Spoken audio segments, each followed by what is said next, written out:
We're in this half hour. We will be talking about the new body cameras that Dodge County deputies will now be wearing and how they're used. But why now? Well, with all of the changes that have been happening in law enforcement over the last year, there is a lot to talk about, even in a small county like Dodge, which borders Olmsted County and sometimes has to assist in Rochester. This new program is something that you've wanted for a while. Explain about how long, and then when you found out that the funding was going to happen, it had to have been some pretty good news for you. Absolutely. So with the body cameras, we've wanted to do that technology for a long time. In the past, it's been cost prohibitive for us because of the big cost with body cameras is the retention and storage. It's not necessarily the upfront equipment. The storage can be extremely expensive. So in doing research over the years, we just didn't find a solution that worked for us from a financial standpoint, being a small county. So fast forward to 2019, we realized that there was a good solution for body cameras that actually would integrate with the new squad cameras, the new squad car cameras system that we had been switching to, where we already had the backbone, we already had the storage system and server already in place here, where we'd be able to add the body cameras without adding additional cost for retention. So it made adding that technology so much more cost effective because part of the expense was already paid or was already spent. So this last year we came in well under budget. We come in under budget every year. But last year we came in well under budget because of COVID and because of some of the restrictions that we had with courts and with our jail, and so the funds were there at the end of the year where we talked to the board and explained to them the benefits and the importance of the program. And, did the board see it that way? Did they see the importance? Did you feel that you were getting the support you needed at that time, or did you have to talk them into it? With the unrest this last year and the year previous, but certainly this last year with everything that went on in Minneapolis and nationwide and a lot of the unrest, the importance of transparency for law enforcement is more important now than ever. So in some places there's a call for it and the public is saying we want this. Absolutely. But here in Dodge County, this was something that you've wanted for a while, and now the importance of it came even more to light. Is Absolutely. That how you, yeah. So for us, we've always tried to be as transparent as possible with the public. We're very active with social media. We try and share our successes. We share our challenges and our frustrations. But it's important for us to share the successes, and our staff does a great job. The men and women that work here do an incredible job on the street, which is why we have such a good relationship with our community. But even then, so Minneapolis, you take that agency, they've had body cameras for a long time, obviously. Most of the larger agencies have, but they also have the budget to support it. And they recognize the importance of the body cameras because of the need for transparency for the public. Well, that expectation of transparency doesn't change from Minneapolis to Dodge County. The citizens here still expect the same amount of transparency. So we've got to come up with a way that we can provide that for them and give that to them. Let me take a break here. And when we come back, I want to talk about the changing county. Dodge County butts right up to Olmsted. Yep. And you've got a larger population moving out this way because Rochester is growing. So let's talk about that. We'll do that in 2 minutes. Welcome back to ABC 6 News at 6:30, where in this half hour we are talking about the new body cameras for Dodge County deputies.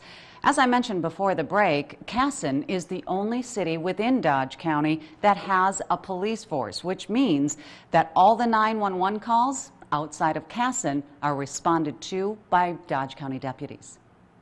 How has the county changed in the last 5 years?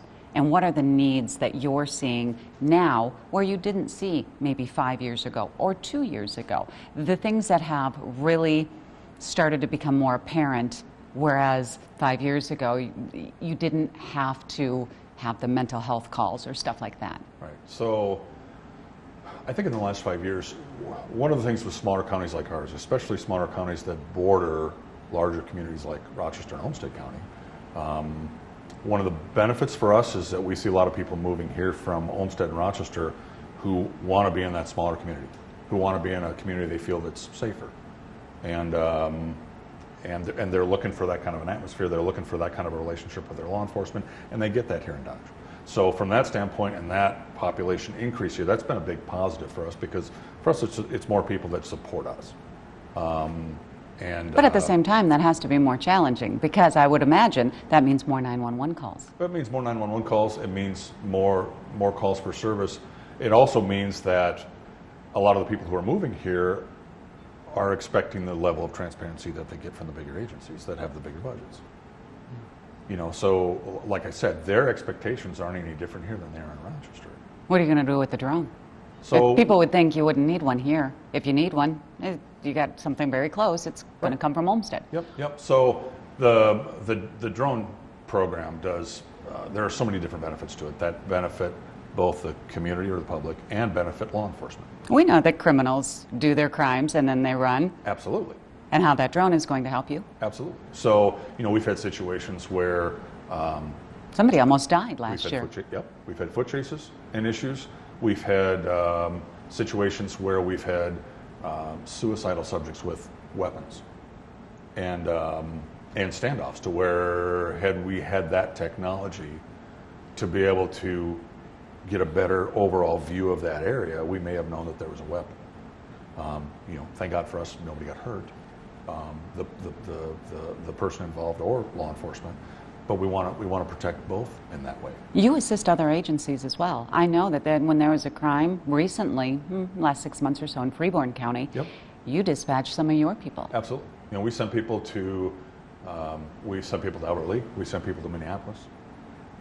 We've had deputies go and help in Olmsted County, Steele County, Moore County. So if you don't have those body cameras, we're coming back to body cameras, anything that you're doing as assisting these larger agencies isn't going to be recorded. Right. Are you using them now, or are they just purchased and they're about to go into place? The body cameras are in service now, just in service, and our policies and procedures and everything are in place. We have Did you have to have special training for that? Because you've had to have updated training in the last 8 months.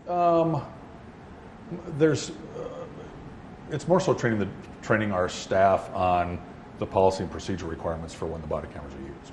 The nice thing about the squad cameras that we're upgrading our squads to is that the body camera integrates with the squad. So you turn the lights on in the squad, it automatically turns on your camera.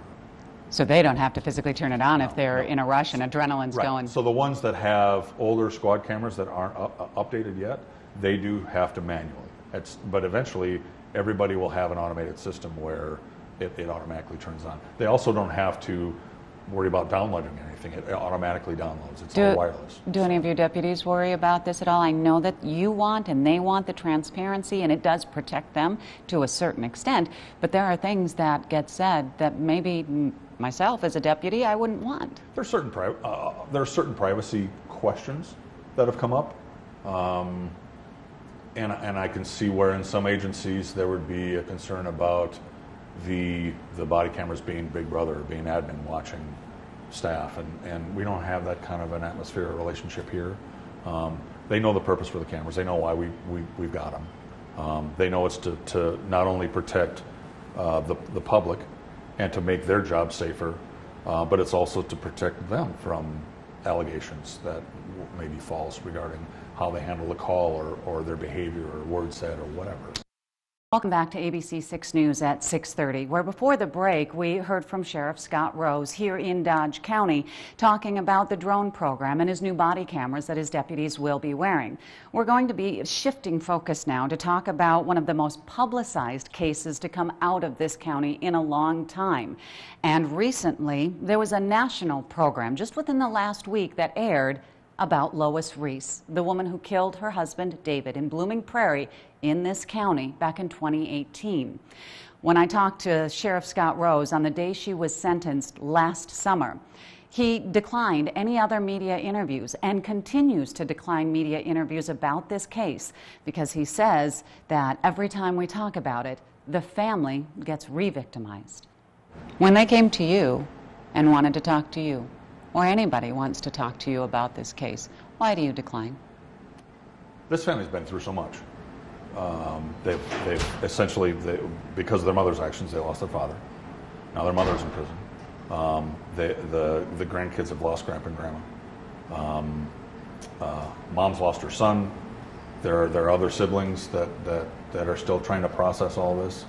And this But is you all could still talk about it, and you could still be sensitive to it, yet you still say no. Anytime you bring up, anytime they see something on television about what happened, they get re-victimized. It's still so fresh for this family. We weren't going to have any part of it. And from day one, we've declined every call. We've declined every request for interviews, and the calls still come through our office. I know the family has gotten a ton of phone calls, which is so frustrating that I can't help with that. There's nothing I can do about that. But here we've declined everything here. Just not.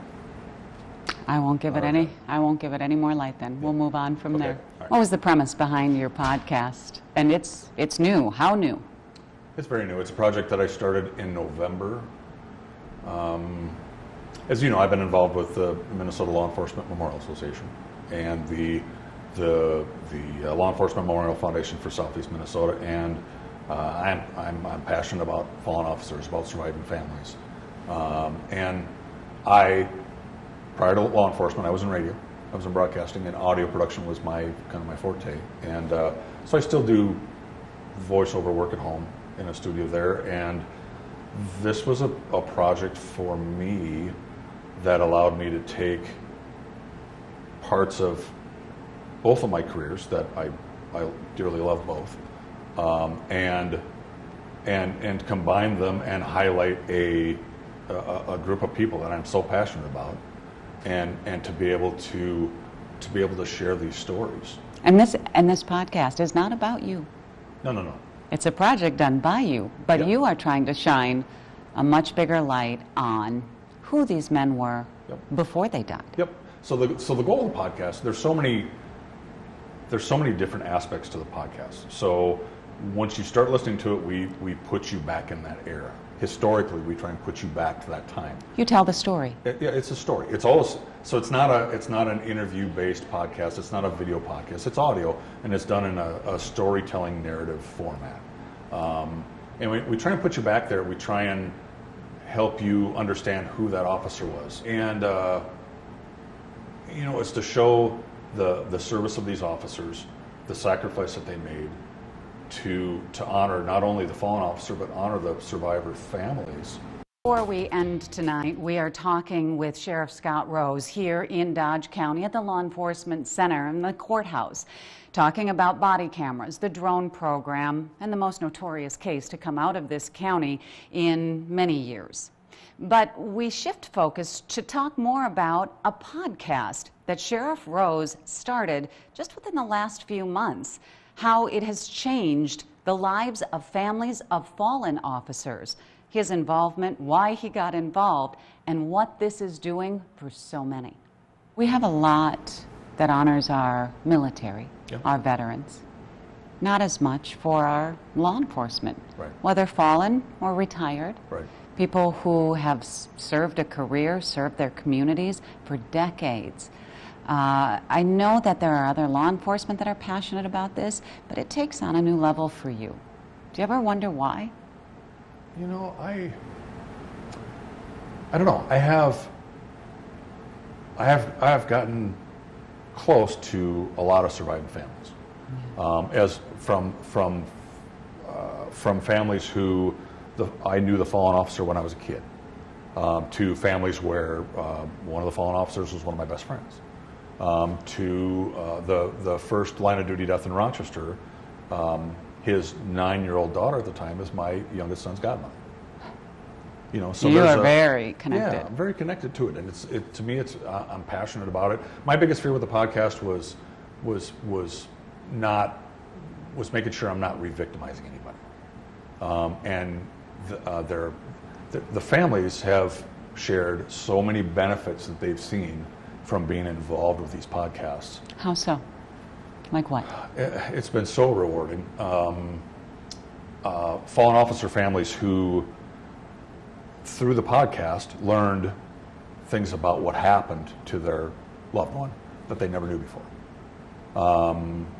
Some of that may have been them, them just wanting to block out things when it happened, not wanting to read about things when it happened, or just not being ready. But families who are now processing stuff that they were never able to really deal with before. We've got technology, that's always evolving. We've got what happened last year, which has changed departments nationwide. Yeah. But here in Minnesota, we're only an hour away from where everything happened. There's so many changes. Small county like Dodge County, do you really feel those? Absolutely do. And then what's next? One of the challenges that we face right now are some of the legislative changes that are being suggested for law enforcement. That's got to be hard, reform. Because what happened Right. happened specifically in one place, Right. but it reverberates Right. into even Dodge County. Right. Yeah. You have the challenge for law enforcement, and we're not the only profession like that. Unfortunately, we're the ones that are in the spotlight right now. Yeah.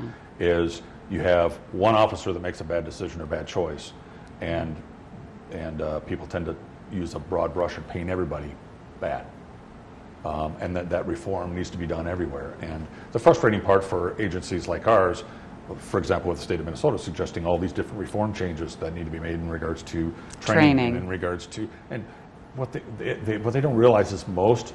You don't do chokeholds. No, we've never done. But you have to go through the new training. We have to go through the new training. However, what the frustrating part is, most of Greater Minnesota, they're already doing the training. We're so fortunate here. We've got great people that work here. And you've got a community. Now, there are some who don't support, Right. but for the most part? For the most part, they're so supportive here. Yeah. So we're very fortunate.